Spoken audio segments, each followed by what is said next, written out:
35 साल से लगभग मैं भी राजनीति देख रहा हूं हनुमानगढ़ की। उसमें पहली बार लग रहा है कि जो तिकोना संघर्ष है और पहला चुनाव है, मुझे लग रहा है जहां पर जो वोटर है वो खामोश है। 1 दर्जन से ज़्यादा सीएम फेस अपने आप को मान रहे बीजेपी के जो नेता हैं। लेकिन एक चर्चा आ भी है बुलडोजर बाबा जो यहाँ पर बात करें यूपी की तर्ज पर। देखिए राजस्थान है, यहाँ हमें बुलडोजर नहीं चाहिए, यहाँ पे तो फर्टिलाइजर चाहिए। ठीक है, किसानों को कुछ हिंदू में भी कुछ मुस्लिम में भी इस तरह के लोग हैं जो उलझ जाते हैं और मामला गंभीर हो जाता है। तो राजस्थान में तो कांग्रेस का सुपरा ही साफ हो जाना चाहिए। मोदी वर्सेस गहलोत का ये चुनाव, यहाँ पर जो जनता है गहलोत के साथ दिख रहा है। मोदी जी को इतना ज़्यादा लोग पसंद करेंगे, मुझे इसमें संशय है। तो हमें लगता है कि इतने साल के बाद आज भी वसुंधरा जी का वही उनकी लोकप्रियता है। तो जब कांग्रेस में इतने सारे विभीषण हों तो वहाँ पर आप फतेह कैसे हो सकता है?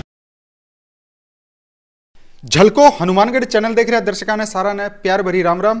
आज आप मौजूद हाँ हनुमानगढ़ जंक्शन के अंदर और बता दूं अपने साथ बराबर में बैठा है गोपाल झा, जो कोई परिचय का मोहताज को नहीं, वरिष्ठ पत्रकार है शहर का और राजनीति विशेषज्ञ भी है। और जानेंगे गोपाल झा साहब हूँ अपने हनुमानगढ़ जिले की 5वीं विधानसभा को स्टिक विश्लेषण किए हुए हैं। सारी चीजें लेके है राजनीति की चर्चा करा। गोपाल झा साहब हूँ। गोपाल जी सारू बेला थारा स्वागत है हमारे चैनल में। बहुत बहुत धन्यवाद। गोपाल जी अब आप बात करा राजनीति की, क्योंकि ये बार का जो चुनाव है ना, मतलब एक तरीका बड़ा पेचीदा हो चुके हैं। क्यों थाने को लगा गोपाल जी? बड़ा बिल्कुल पेचीदा है। बिल्कुल आपने सही कहा।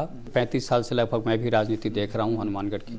उसमें पहली बार लग रहा है कि जो तिकोना संघर्ष है और तीनों ही मजबूत कैंडिडेट हैं। सबसे बड़ी बात यह है, आमतौर पर क्या होता है कि सीधा मुकाबला होता है, बहुत जल्दी पता भी लग जाता है कि मतदाता क्या चाहता है। लेकिन इस बार ऐसा लगा नहीं। हवा अलग चीज़ है, मैं बार बार ये चीज़ कहूँ, हवा का रुख अलग चीज़ है। लेकिन जब मतदाता बोले तब हमें लगता है कि यार कुछ माहौल ऐसा है। लेकिन पहला चुनाव है, मुझे लग रहा है जहाँ पर जो वोटर है वो खामोश है। तो जब वोटर साइलेंट होता है तो बड़े सोपेश की स्थिति होती है कि आखिर ये चुनावी करवट किस कहते हैं ना, ऊँट किस करवट बैठेगा, समझना बड़ा मुश्किल है। राजपाट लूट जाता है साइलेंट वोटर। बिल्कुल क्योंकि देखिए जब आप आकलन करते हैं तो सबसे बड़ी बात ये होती है कि वोटों का जो परसेंट, उसको आप देखना पड़ता है, परसेंटेज।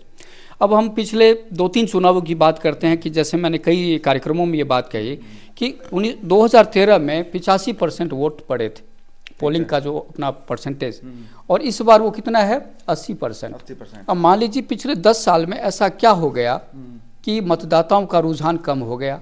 ये अहम सवाल है ना, हम लोगों के लिए सोचने वाली बात है ये कि बिल्कुल कि मतदाता आखिर पोलिंग बूथ पर जाना क्यों नहीं चाहता है। तो इसके 2 कारण बड़े आए। एक कारण ये होता है कि जो राजनीतिक दल के कार्यकर्ता हैं, चाहे वो किसी भी पार्टी के हों, वो सक्रिय नहीं हैं, वो मतदाताओं को प्रभावित करने में नाकाम साबित हो रहे हैं। दूसरी बात आती है कि उन्हें उम्मीदवारों पर भरोसा नहीं होता है। वो सोचते हैं जो सामने है कोई मजबूत नहीं है, जो हमारी कसौटी पे खरा उतरने वाला नहीं है। एक कारण ये भी होता है। एक तीसरा कारण भी होता है जो हम आमतौर पर बात करते हैं कि वो ये होता है कि मतदाता इसलिए नहीं जाता है कि चलो सरकार के पक्ष की बात होती है। जब कम वोटिंग हो तो आप ये समझ लीजिए कि जो लीडिंग कैंडिडेट है वहाँ पर, रनिंग कैंडिडेट जिसको आप कहते हैं, उसके प्रति एक लोगों में धारणा अच्छी है। वो तो ठीक है यार, बढ़िया है, जैसा भी ये काम चल रहा है अच्छा है, क्यों बेकार में जाएं वो और करें वो। लेकिन जब खिलाफत होती है सरकार की, खिलाफत होती है जनप्रतिनिधि की, तो लोग आक्रोशित होते हैं कि यार इसको जल्दी से बदलना है, बहुत हो गया, 5 साल के इंतजार करते हैं। तो कई कारण है, फैक्टर। तो मुझे लगता है कि ये तो अंतिम जो मिजाज है जो मतदाताओं का, वो तो 3 तारीख को हमें पता चल जाएगा कि वास्तव में जनता क्या चाहती थी। अब ये तो होगी हनुमानगढ़ विधानसभा। अब अपने बात करते हैं गोपाल जी, अब बात करें आप पीलीबंगा विधानसभा के अंदर 3 जना मैदान में है। भारतीय जनता पार्टी के धर्मेंद्र मोची, कांग्रेस का विनोद गोटवाल और आरएलपी का सुनील क्रांति जो एक युवा नेता है। पीलीबंगा में लालता ने मोदी जी आगे गया तो थन के लगे मोदी फैक्टर काम करोगे कि पीलीबंगा में, क्योंकि लालता में जी हाँ हनुमानगढ़ में पिछली बार चुनाव हुआ तो मोदी जी आगे गया तो डॉक्टर राम प्रताप जी अठों हार के निकले और हार भी बहुत बड़ी ही। देखिए राजस्थान का चुनाव है, ये देश का चुनाव नहीं है। और भारतीय जनता पार्टी ने पहली बार राजस्थान में ये प्रयोग किया है कि किसी सीएम फेस को किसी को बनाया नहीं। तो वसुंधरा जी जैसी लोकप्रिय नेता भाजपा में आज मौजूद हैं। कहने को तो क्या है कि साहब 1 दर्जन से ज़्यादा सीएम फेस अपने आप को मान रहे बीजेपी के जो नेता हैं, ठीक है। लेकिन सही बात यह है कि अभी आपने चुनाव में जब प्रचार चल रहा था तब आपने देखा होगा कि वसुंधरा जी के अलावा एक सिंगल नेता का नाम बता दीजिए जो अपनी सीट को छोड़ के पूरे राजस्थान का दौरा करने वाला हो। तो तो इसका मतलब यह है कि राजस्थान में भारतीय जनता पार्टी के पास अगर कोई लोकप्रिय चेहरा है तो वो सिर्फ वसुंधरा राजे है, इसके अलावा कोई भी नहीं है। लेकिन एक चर्चा अभी है बुलडोजर बाबा जो आप बात कर यूपी की तर्ज पर। देखिए राजस्थान है, अब या तो फर्टिलाइजर की बात होती है सिर्फ, ठीक है किसान कृषि का वो प्रधान है, ये जिला है, तो ये बुलडोजर ये बाबा ये सब तो ठीक है, देखने सुनने में लोगों को एक बार आकर्षित करता है, ये सब नहीं। राजस्थान की जो जनता है बहुत ही शांति पसंद करने वाले लोग हैं, अमन चैन से रहने वाले हैं। और यहाँ पर देखिए कि हिंदू मुसलमान की बात नहीं होती है आमतौर पर। एक दो कांड ऐसा है जहाँ पर आप कह सकते हैं, लेकिन वो भी जब स्थिति पैदा की जाती है, जब नेता लोग जब जहर उगलते हैं तो अब हर आदमी तो इतना समझदार है नहीं, कुछ हिंदू में भी कुछ मुस्लिम में भी इस तरह के लोग हैं जो उलझ जाते हैं और मामला गंभीर हो जाता है। तो राजस्थान अपने आप में अलग चीज़ है। बात मोदी जी की आप कर रहे थे, पीलीबंगा की बात कर रहे थे, तो मोदी वर्सेस गहलोत का ये चुनाव है। तो जब इतना बड़ा मुद्दा है तो अगर ये इस तरह से अब देखें तो राजस्थान में तो कांग्रेस का सुपरा हिसाब हो जाना चाहिए, 2013 की तरह हो जाना चाहिए, लेकिन ऐसा होता दिख नहीं रहा है। यहाँ पर जो जनता है गहलोत के साथ दिख रहा है। मोदी जी को इतना ज़्यादा लोग पसंद करेंगे, मुझे इसमें संशय है, क्योंकि जैसा आपने खुद ही कहा कि 2013 में मोदी जी हनुमानगढ़ आते हैं, बड़ी सभा करते हैं, खूब तालियां बजती हैं, खूब वो गरजते हैं बरसते हैं, लेकिन परिणाम क्या आता है? डॉक्टर राम प्रताप जैसा कद्दावर नेता चुनाव हार जाता है। तो सवाल यह है कि मोदी जी की जो गर्जना है यहाँ पर काम नहीं करती है। लेकिन दूसरी बात यह है कि एक चुनाव में जब वो मोदी जी पीलीबंगा आते हैं तो वहाँ पे द्रौपदी मेघवाल को जिता भी देते हैं, तो ये भी बात है। तो इस समय की बात है। तो मुझे लगता है कि जो पीलीबंगा में है कि विनोद गोठवाल जो कांग्रेस से 2 बार चुनाव हार चुके हैं, धर्मेंद्र मोची चूँकि मौजूदा विधायक निवर्तमान विधायक हैं अभी वहाँ पर, उनको दूसरी बार पार्टी ने मौका दिया है, तो हमें लगता है कि जो सीधा मुकाबला है कहीं न कहीं द्रौपदी मेघवाल हैं जो पूर्व विधायक हैं, उन्होंने एक बयान भी जारी किया था कि पिछला चुनाव नहीं लड़ना हमारी भूल थी, हालांकि इस बार वो चुनाव मैदान में वो नहीं आई, मान गई। तो सारे फैक्टर काम करेंगे। तीसरा जो उम्मीदवार आपने बताया कि भाई सुनील क्रांति की बात की, तो मैं बार बार जिक्र आता है, जब भी कोई विश्लेषण हम लोग बात करते हैं तो सुनील क्रांति का नाम जरूर आता है। सुनील क्रांति एक उभरता हुआ चेहरा है पीलीबंगा की राजनीति में। एक लौंगवाला का सरपंच, देखिए सरपंच तो खूब सारे हैं, लेकिन नाम सुनील क्रांति का क्यों आता है? उसने लीग से हट के काम किया है। तो जब लीग से हट के काम करते हैं तो लोग आकर्षित होते हैं आपके साथ। लेकिन सुनील क्रांति के लिए पहला चुनाव जीतना या टक्कर देना बहुत मुश्किल काम है, ठीक है। आरएलपी गठबंधन के वो प्रत्याशी हैं, इस बार उन्होंने पूरे इलाके को बड़े नज़दीक से देखा है, लोगों से मिले हैं, लोगों ने उनको देखा है। तो हमें लगता है आने वाले समय में सुनील क्रांति एक प्रभावी भूमिका निभाने की स्थिति में हो सकते हैं। लेकिन ये जो चुनाव है ये सीधी टक्कर है किसके? कांग्रेस और भाजपा के। और उसमें ये लगता है कि पलड़ा भारी जहाँ तक कहते हैं तो पिछली बार की तरह इस बार भी विनोद गोठवाल का पलड़ा भारी है। लेकिन अब मतदाताओं ने क्या फैसला किया है वो तो 3 तारीख को पता चलेगा। गोपाल जी, अब बात करें अपन नौहर विधानसभा की। नौहर विधानसभा में अमित चाचाण वर्सेस अभिषेक मटोरिया, और एक तीसरा कैंडिडेट है मंगेश चौधरी जो एक युवा नेता है, कामरेड, जिनके बेबाक बोल हैं। नहीं, देखिए ये अलग है। देखिए वहाँ पर विचारधारा की बात आती है। देखिए वहाँ पे क्या है कि समीकरण पहले जो था वो अब नहीं रहा। जब टिकट का वितरण हो रहा था उस वक्त ये लग रहा था कि भाजपा अंतर्कलह से जूझ रही है। वहाँ पर आपको याद होगा काशीराम गोदारा जो पूर्व जिलाध्यक्ष हैं बीजेपी के, वो भी चुनाव मैदान में आने वाले थे।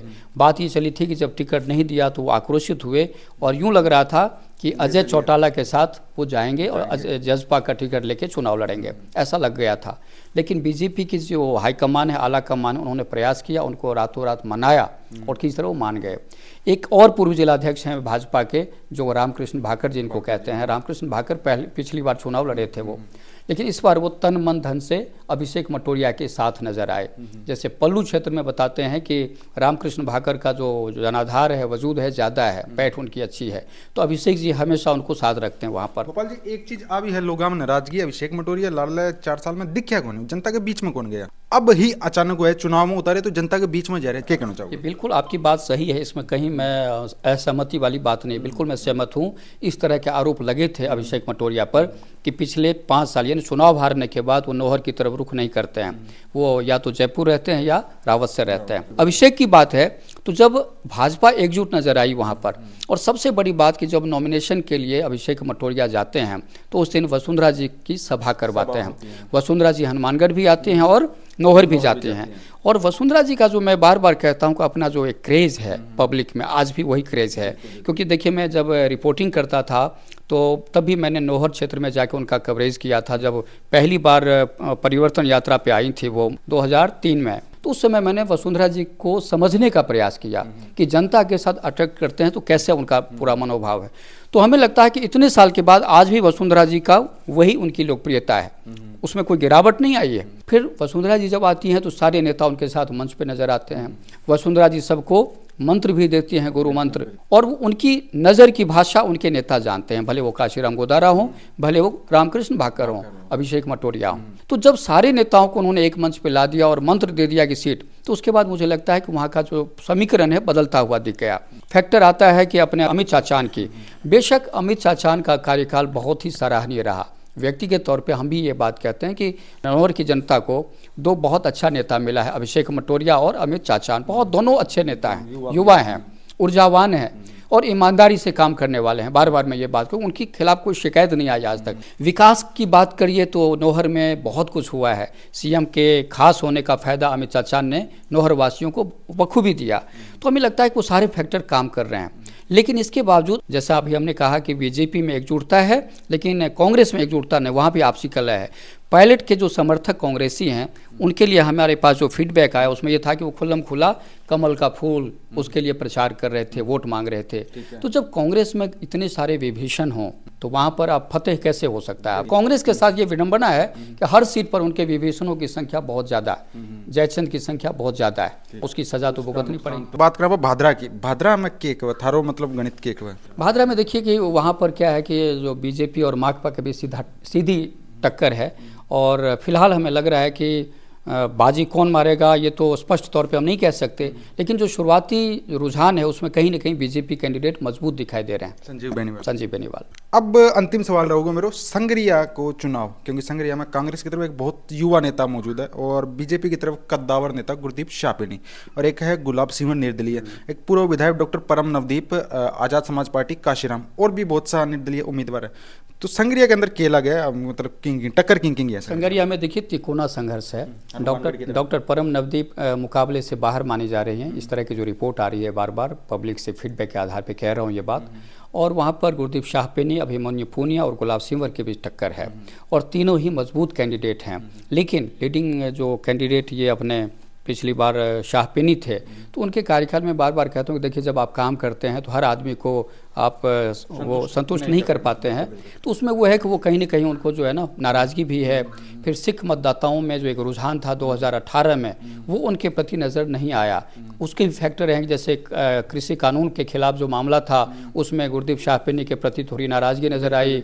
उसके बाद तिजारा में जब से गुरुद्वारों के बारे में कुछ बोल दिया गया इस तरह नासूर, तो सिख बहुत नाराज़ हुए, तो वो फैक्टर भी उनको प्रभावित करने की स्थिति में लग रहा है इस बार। अभिमन्यु पूनिया ने बहुत ही तरीके से चुनाव लड़ा है और इस चुनाव को बड़ा दिलचस्प बनाया है और बहुत मजबूत स्थिति में आए हैं। तो ऐसी स्थिति में तीनों में से कौन बाजी मारेगा कहना बड़ा मुश्किल है। हनुमानगढ़ में भी तिकोना संघर्ष, बिल्कुल तिकोना संघर्ष है, इसमें कहीं दो राय नहीं। देखिए गणेश राजबंसल बहुत मजबूत कैंडिडेट माने जा रहे हैं, उनके पक्ष में खूब सारी हवा थी, लहर थी।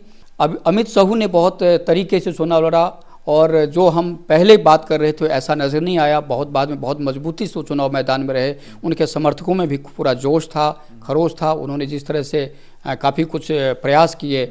और रही बात चौधरी विनोद कुमार जो कांग्रेस प्रत्याशी हैं, तो ये बात सच है कि शुरू से वो पिछड़ते गए, लेकिन लास्ट में हमने देखा कि मैं ये कह रहा हूँ कि जो साइलेंट वोटर होता है तो वो गहलोत के पक्ष में, कांग्रेस के पक्ष में वोट करता हुआ नजर आ रहा है। तो हम ये मान रहे हैं कि भाई जो बिल्कुल कमज़ोर हम मान रहे थे चौधरी विनोद कुमार जी को, वो कमज़ोर नहीं है। तिकोना संघर्ष है। चौधरी विनोद कुमार ने अंग पार्षदों को नुकसान को नहीं होगा थे, कैसे समझो, मतलब इतना पार्षद एक तरफ निर्दलीय प्रत्याशी गणेश बंसल के समर्थन में चले गए। देखिए जो ताकत की बात मैं कर रहा हूँ, गणेश बंसल की मजबूती की बात कर रहा हूँ, वो तो कांग्रेस से ही हासिल कर रहे हैं ना। कांग्रेस और भाजपा से जो लोग आ रहे हैं उनके साथ, भाई बलराज दानेवालिया कौन है, बीजेपी के हैं। मनोज बंसल कौन है, बीजेपी के हैं, चेयरमैन पद के दावेदार थे वो, ये नेता प्रतिपक्ष हैं। इधर से जो कांग्रेस के लगभग मुझे लगता है 2/3 से ज़्यादा पार्षद जो गणेश जी के साथ लगे, तो गणेश जी की लहर बनी कैसे? कांग्रेसियों और भाजपाइयों की वजह से ही तो है। कांग्रेस और भाजपा के लिए आत्ममंथन का विषय है कि अपने पार्षदों को रोक नहीं पाए, अपने जनप्रतिनिधियों को रोक नहीं पाए, पूर्व सरपंचों को नहीं रोक पाए। लेकिन इसके बावजूद बिल्कुल जीत का जश्न कौन मनाएगा ये कहना बड़ा मुश्किल है, क्योंकि लहर अलग चीज़ होती है, मतदाताओं का रुझान अलग होता है। बहुत बहुत धन्यवाद। तो यह अपने साथ गोपाल जा। तो वीडियो थाने किसी लगी, वीडियो के प्रति थारी की राय है, कि सुझाव है वो कमेंट बॉक्स का माध्यम कमेंट करके मन जरूर बताओ। झलको हनुमानगढ़ चैनल पर अगर थे नया हो तो चैनल ने सब्सक्राइब कर दो, पास में दे बेल आइकन का बटन दबा दो, वीडियो ज्यादा से ज्यादा शेयर कर दो। थार गांव में या आसपास में की तरीके की कोई भी समस्या है तो नीचे डिस्प्ले हमारा झलको हनुमानगढ़ चैनल का मोबाइल नंबर चल रहा है, इन नंबर पर हमारे संपर्क करो। मैं थार गांव में पहुंचाऊंगा, थारी समस्या उठाऊंगा, थारी आवाज उठाऊंगा। अंत मैंने दो इजाजत। जय हिंद, जय राजस्थान, जय हनुमानगढ़।